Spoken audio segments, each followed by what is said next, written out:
Assalamualaikum, dear ayah bunda, selamat datang di channel YouTube Keluarga Peradaban. Channel ini membahas topik-topik seputar homeschooling, home education, dan pendidikan berbasis rumah. So, buat ayah bunda yang tertarik dengan topik-topik tersebut, silahkan subscribe channel YouTube kami ya. Di video kali ini topiknya masih tentang home edu series, jadi persiapan untuk home education di keluarga. Khususnya nanti kami akan cerita dan berbagi pengalaman apa saja yang sudah kami pelajari dan yang diterapkan di keluarga kami. Nah, buat video kali ini kita akan membahas tentang bagaimana saya merencanakan pembelajaran selama 1 tahun ke depan beserta manajemen waktu dan juga sistem yang akan diterapkan di keluarga kami. Ayah bunda bisa siapkan camilan dan minuman seperti biasa supaya kita ngobrolnya bisa lebih asik lagi.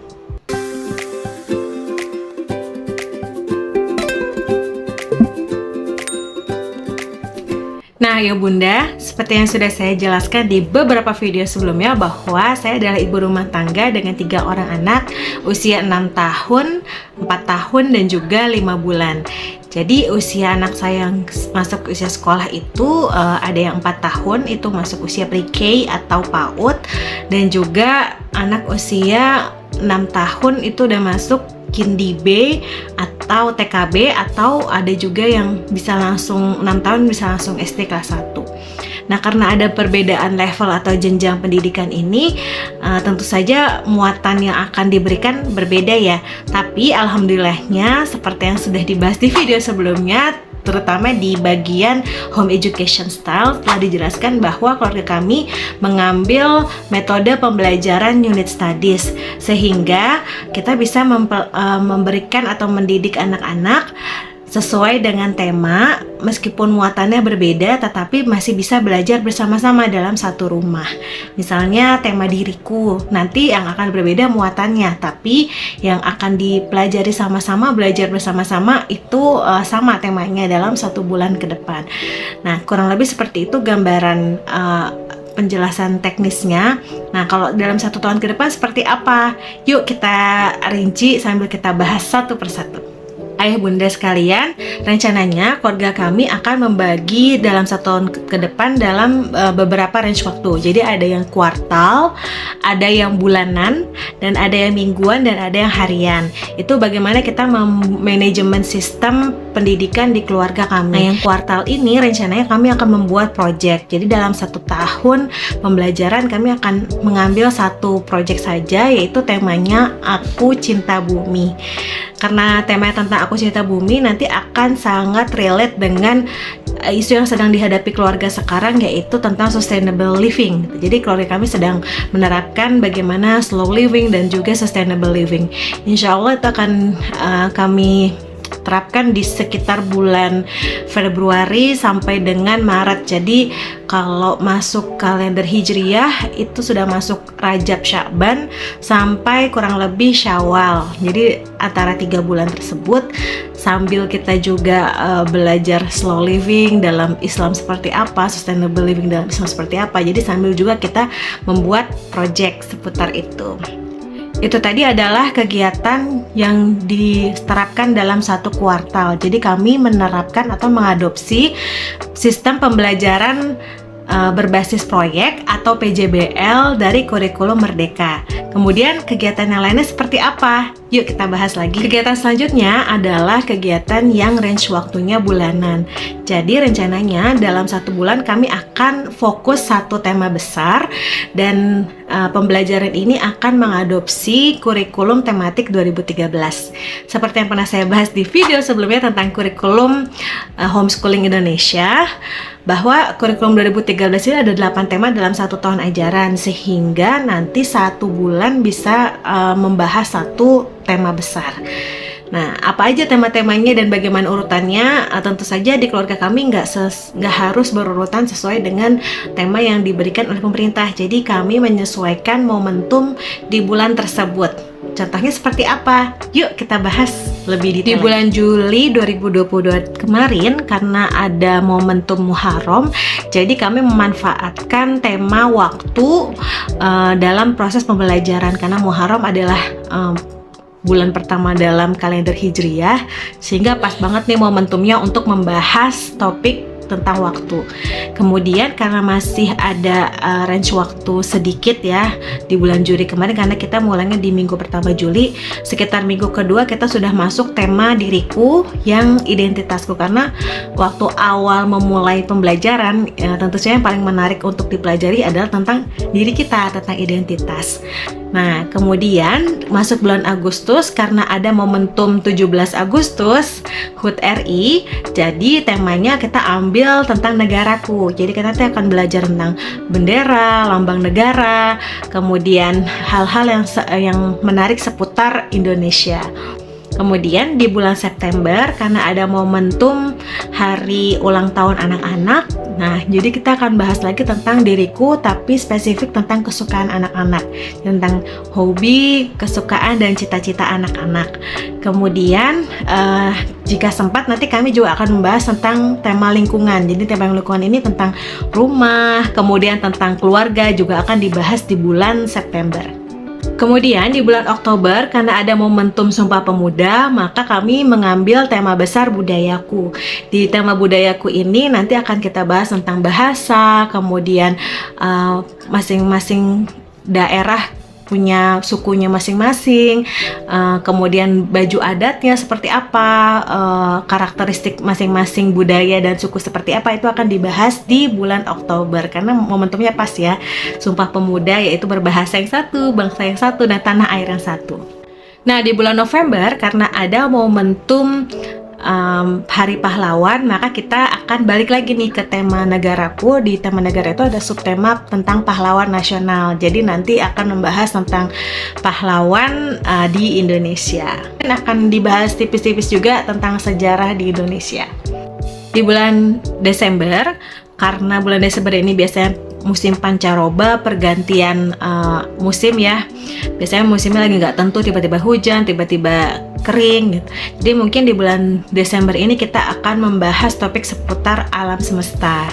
Jadi menarik nih, nanti mungkin akan dibahas tentang peristiwa alam dan lain-lain, dan tentang akan tadabbur alam di bulan Desember ini. Kemudian di bulan Januari rencananya kita membahas tentang kendaraan. Jadi nanti anak-anak akan kita ajak city tour untuk naik beberapa model jenis kendaraan yang ada di sekitar kita. Kemudian di bulan Februari karena sudah masuk bulan Rajab dan juga Syaban, nanti akan temanya mungkin tentang tanaman ya gitu. Jadi tentang bagaimana anak-anak memulai project sustainable living, dimulai dari kita belajar tentang tanaman terlebih dahulu gitu. Karena nanti di bulan Februari kan start project Aku Cinta Bumi. Jadi nanti akan relevan dengan project yang akan kita jalani. Ramadan itu bulan Maret, kita akan bahas spesifik tema Ramadan dan masih menjalani project sustainable living. Di bulan April karena ada Idul Fitri dan Syawal, temanya tentang keluarga dan silaturahim. Nanti kita juga akan ada pulang kampung biasanya, jadi ini juga sebagai momentum untuk anak-anak belajar.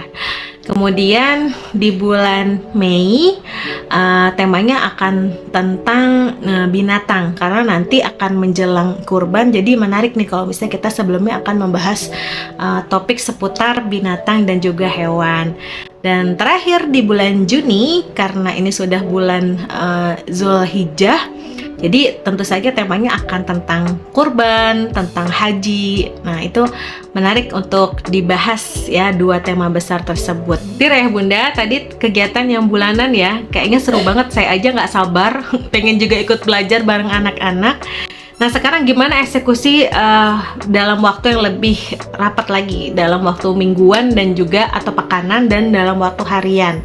Bagaimana sistemnya yang akan kami adopsi untuk yang pekanan, rencananya kami akan membagi hari berdasarkan mata pelajaran. Jadi, misalnya di hari Senin kami akan fokus belajar tentang sejarah. Hari Selasa biasanya kami ada kegiatan outing keluar rumah, jadi akan berkegiatan di luar rumah, termasuk misalnya kalau kita ada edu trip.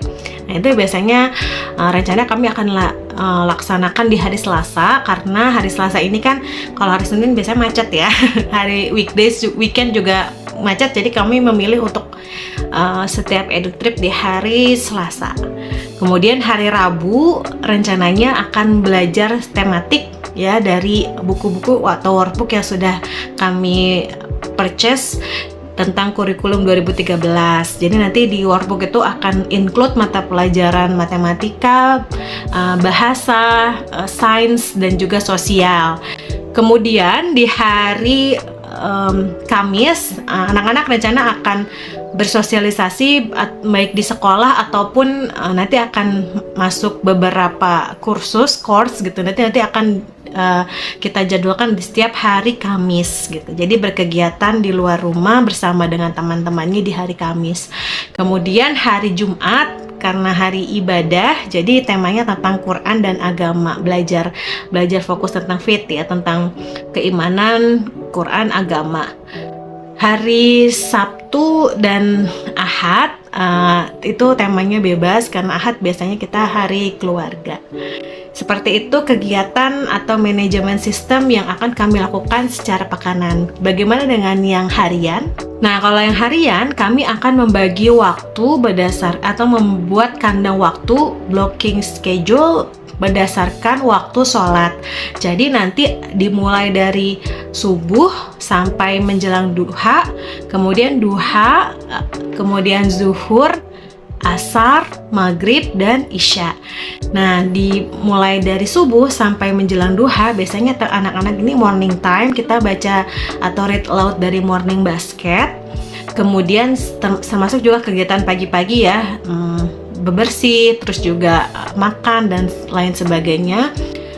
Kemudian duha, masuk waktu duha sebelum mulai belajar. Biasanya kami mulai belajar itu antara jam 7:30 atau jam 9. Kalau kami ada kegiatan di luar rumah, maka belajarnya biasanya sekitar jam 9. Tapi kalau tidak ada kegiatan untuk keluar rumah, mulainya jam 8. Nah, kemudian setelah waktu duha dipakai untuk belajar gitu, atau membuat project atau membuat aktivitas yang sesuai dengan tema. Waktu zuhur waktu qoilullah, jadi istirahat.